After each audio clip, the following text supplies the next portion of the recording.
Speaking of how we should live, Mike wanted to know, what does it mean when Jesus said, "Take up your cross"? What is our cross? Mike wants to know. Thanks, Mike, for listening to the program today, and thanks for the question. Yeah, I think that's a really great question, Mike. And when we see this famous statement, most people will almost utter it like a cliche. Jesus saying, take up your cross and follow me. Sometimes I think it can be misinterpreted. Sometimes in our culture we have a phrase, well, I guess that's my cross to bear. Something difficult in your life, something uncomfortable, something irritating in your life. We tend to think about that. Other people would define taking up your cross as a laundry list of spiritual to-do lists and to-don'ts that you have to engage in if you're going to be a believer in Jesus. But when we take a look at where Jesus made this statement and what was going on in his ministry at this time, a very different picture emerges in all of this, and it's really a beautiful one. You remember in Matthew chapter 16, Jesus is asking his disciples a really important question. Who do men say that I, the Son of Man, am? And their response, finally, I'm sure they were excited that Jesus asked them a question they could answer because, they were around listening to the crowds. They were the ones doing the focus groups, if you will, hearing what people were saying about who Jesus was. And they'll say, well, some say you're John the Baptist, come back from the dead. Some say Elijah, or others Jeremiah, or one of the prophets. He said to them, but who do you say that I am? Simon Peter answered and said, you are the Christ, the Son of the living God. Jesus answered and said, blessed are you, Simon Bar-Jonah, for flesh and blood has not revealed this to you, but my Father who's in heaven. Also I say to you, you are Peter, and on this rock I will build my church, and the gates of Hades shall not prevail against it. Now, just a word of clarification on that. Jesus calls Peter Petros. That's the masculine form of that. Literally, it means like a small stone or a pebble. But then he said, and on this rock, he uses another form of this term, Petros, which literally means a massive stone. And where he said this was really fascinating because he said it in Caesarea Philippi. Now, if you go with us on our tour of Israel in 2025, one of the places I love to go is Caesarea Philippi and the whole region to the north of Galilee up there towards Tel Dan and other sites like this is incredibly lush and incredibly beautiful, incredibly well watered. This stream that literally flows, its headwaters go all the way up into Lebanon, into Mount Hermon, flows down through this area. And as you go to Caesarea Philippi, you see this massive stone edifice that is there, this natural rock formation. It looks like kind of a junior model of El Capitan in Yosemite, if you know what that looks like. And there's this stream that flows through there. And so when Jesus said to Peter, you're Peter, and on this rock I will build my church, you could almost see him pointing up to this massive stone. Well, what was the rock he was referring to? Peter's confession that you are the Christ, the Son of the living God. Did God use Simon Peter in a powerful way? Wrote 2 books of the New Testament, for sure. Guy who gave the sermon at Pentecost, absolutely. First guy to lead a Gentile, the Roman centurion Cornelius, to Christ. But it's interesting that after that time, Peter almost passes from the scene as far as prominence in the book of Acts. In fact, in Acts 15, that we're going to get into this coming Sunday, we're going to see that when the church is trying to figure out, okay, do Gentiles have to first convert to Judaism and be circumcised in order to receive the Jewish Messiah?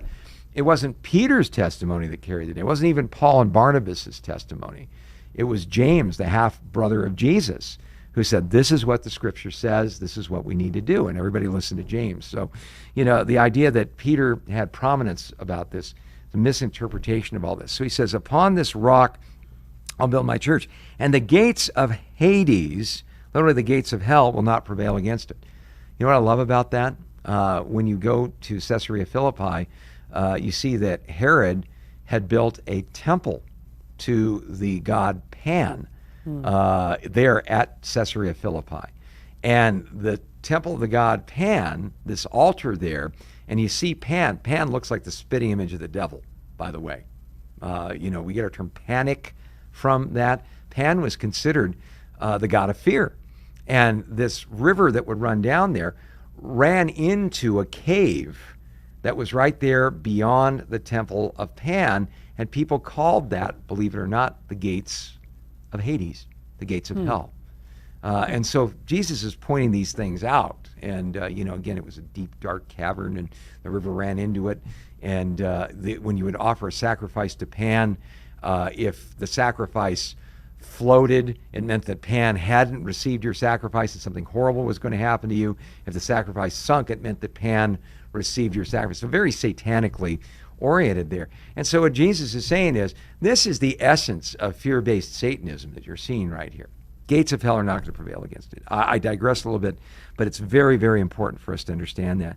He said, I give you the keys to the kingdom of heaven, and whatever you bind on earth will be bound in heaven. Whatever you loose on earth will be loosed in heaven. Then he commanded his disciples they should tell no one that he was the Christ. Now, why would he do that? Well, because as we're going to see, Peter didn't really understand what was involved here. From that time, Jesus began to show his disciples that he must go to Jerusalem and suffer many things from the elders and chief priests and scribes and be killed and raised the third day. And Peter took him aside and began to rebuke him, saying, Far be it from you, Lord, this shall not happen to you. Then he turned and said to Peter, Get behind me, Satan. Now remember, this is the context of seeing this temple of Pan and all the satanic overtones, and the gates of hell are not going to prevail. He says, Get behind me, Satan, you are an offense to me, for you are not mindful of the things of God, but the things of men. Now, this is key to understanding what Jesus is going to say next. Then Jesus said to his disciples, If anyone desires to come after me, let him deny himself and take up his cross and follow me. For whoever desires to save his life will lose it, but whoever loses his life for my sake will find it. For what profit is it for a man if he gains the whole world and loses his own soul? Or what will a man give in exchange for his soul? For when the Son of Man will come in the glory of his Father with his angels, then he will reward each according to his works. Now, this whole idea of taking up your cross and following me, what was the overview? What was Jesus getting at there? Now, notice he says, if anyone comes after me, first, let him deny himself. Now, we've probably all heard sermons where pastors are more than happy to fill in the blank after the word himself. Let him deny himself the indulgences of the flesh. Let him deny himself worldly entertainment. Let him deny himself, the list goes on depending on what the person's pet sin might be.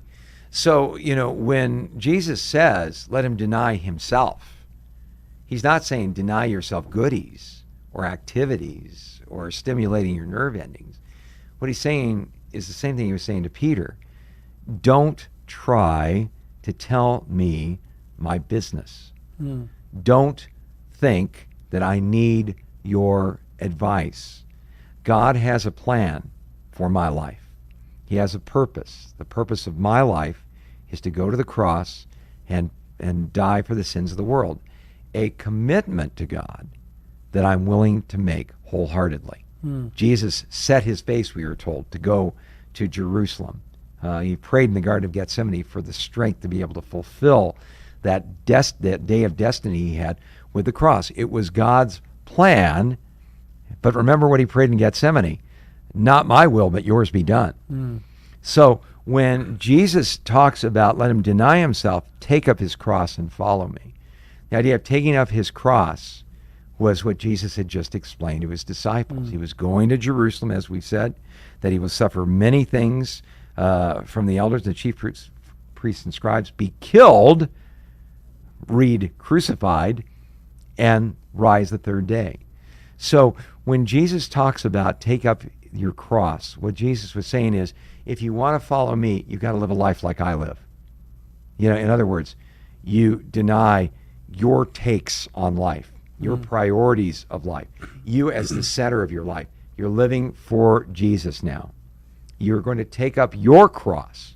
That is, you're not going to look at life as an opportunity to experience creature comforts. an opportunity to promote yourself and an opportunity to get what you want out of life, you're going to take your cross, just as Jesus did, even if it's an unpleasant destination, and fulfill not just what you were saved from, right, sin and death, but saved for. We are his workmanship, created in Christ Jesus for good works, which God prepared beforehand that we should walk in them. Each and every believer needs to have that passionate desire to fulfill that destiny that God has given to us. And I love this, and follow me. What does that mean? Well, to follow a rabbi at that time was not just to become familiar with his teachings. The idea of following a rabbi was to be so close to that rabbi that his character would rub off on you, that you would become like that rabbi, that you would learn to talk and relate like that rabbi. We see this sometimes even in Christian circles. When I was at Calvary Costa Mesa, there were all kinds of people that could do great imitations of Pastor Chuck because they were so familiar with his teaching and all, that's just great and all, when people would do that, they were doing it in a mocking way. They were doing it in a way saying, this man has so impacted my life. I can almost imagine that was what it meant to follow a rabbi. And that's what Jesus means when he says to follow him, not just to, believe certain creedal statements about him, not just to identify him as, well, I'm a Christian, I guess I'm checking that box on, my government forms, but to have a passionate desire to know him in such a way that his character becomes our character. His way of doing things becomes our way of doing things. The way he would speak and relate to people becomes our way of speaking and relating to people. And that is accomplished in our lives, not by, human effort like following a rabbi, but through the power of the Holy Spirit. We all, with unveiled face, Paul wrote, beholding as in a mirror the glory of the Lord, are being transformed into the same image from glory to glory, just as by God the Spirit. Does that mean that believers' baptism then becomes sort of a parallel analogy in that when Paul describes it, he talks about the old man dying? And is there a similar parallel to that of taking up our cross? When someone comes to faith, it's not just like, yes, I check off, I agree that Jesus is the Messiah and so on, but literally to bear your cross is to die to yourself and your own will. Jesus being Lord means will bearer. So I no longer live by my will, I live by his will. And that baptism is symbolic of me putting that my will to death. Yeah, dying to the old life, being raised to the new one. It is a beautiful picture of that. And, when someone is, people always ask the question, what is a genuine conversion all about? I try not to be a fruit inspector. C.S. Lewis warned about people making the mistake of looking at Christians and saying, why should I become a Christian? This guy I know is a Christian. He's the biggest crank I know. C.S. Lewis, be careful with that because you don't know how much bigger a crank this guy would be if Jesus wasn't working on him. We all start at different places. But when we talk about the idea of following Jesus and what real conversion is all about, there's going to be a passionate desire, not just to receive God's love, to love Jesus and to want to live in such a way that pleases him, not in order to be saved, but because we're saved, because we've entered into that relationship with him. It kind of comes down to what he says here, and we see it in this light. When he says, if you desire to come after me, you have this desire, you have this passion. Well, where does this desire come from? It has to come from God, because without the Lord making us spiritually alive, we're dead in our trespasses and sins. So we can't please God if we're in the flesh. If we desire to come after him, notice what it says, let him deny himself. Well, Adrian, if your experience is anything like mine, denying yourself is a lifelong process because it's not denying myself something I want to do. It's denying myself as the central organizing principle of my life. It's like that Bill Bright illustration of the Spirit-filled life where he has a little throne and a circle and all the issues of life. And when the self is on the throne, Christ is outside the circle. He describes this as the unbeliever. And then there's the believer and then the carnal life. And the carnal Christian life, as Bill Bright described, is the self is still on the throne. Jesus is in the circle, but the person is still wanting to live their Right. own will out. Right, exactly. But the interesting thing is we desire to come after him. We come after him. We deny ourselves. Then we take up our cross. We start asking ourselves the question, okay, God, what are you up to? I want to be a part of it today. Yeah. It's that simple. It's not like saying, okay, if God is going to reveal to me this tremendous revelation about who I am and what I'm supposed to be, and I'm going to get this vision. No, it's a daily thing. It's just saying, Lord, use me. Love through Paul me, said, "I die live through daily." me. Yeah. Speak through me, change me, transform me. Make me a blessing to other people. Take up his cross and follow me. What's a good day? What's a successful day? The old idea of the intentional life. If you aim at nothing, you'll always hit it. What should be our intention? To follow Jesus. Like the old song, "Day by Day." To see thee more clearly, love thee more dearly, follow thee more nearly, day by day. I think if we make that our focus, we're going to be just fine. So, again, I know that's probably a lot of information, Mike, but really important for us to see and understand that statement that Jesus made in context, because oftentimes it's ripped out of context, and the idea of take up your cross and follow me is sort of an invitation to become a really obnoxious kind of legalist and Fuddy-duddy. be filled with spiritual pride. So, I remember my real first experience of that. Obviously, when you first become a believer, the very external, very apparent things you kind of do away with pretty quickly. But I remember the first time I went to South Asia, and when I got back, I thought, I am never doing that ever again. It was miserable. I hate insect repellent, and they invented the gnarly food and- insects in South Asia, I think. Yeah, I got 7 vaccinations, and it was just, I just said, I'm never doing that again. But the more I began to see that God wanted to have me, that was my service. That was what God was calling me to do, was to minister in more unreached places, out of the spotlight, and in, no-name villages and so on. I ended up going back, 11 more times, as well as, a lot of other places where you're not on a spotlight or on a beautiful stage or in the back of a military truck using power off the power grid, right off the power Yeah, lines, yeah. and rain with 50 villagers. And Yeah, exactly.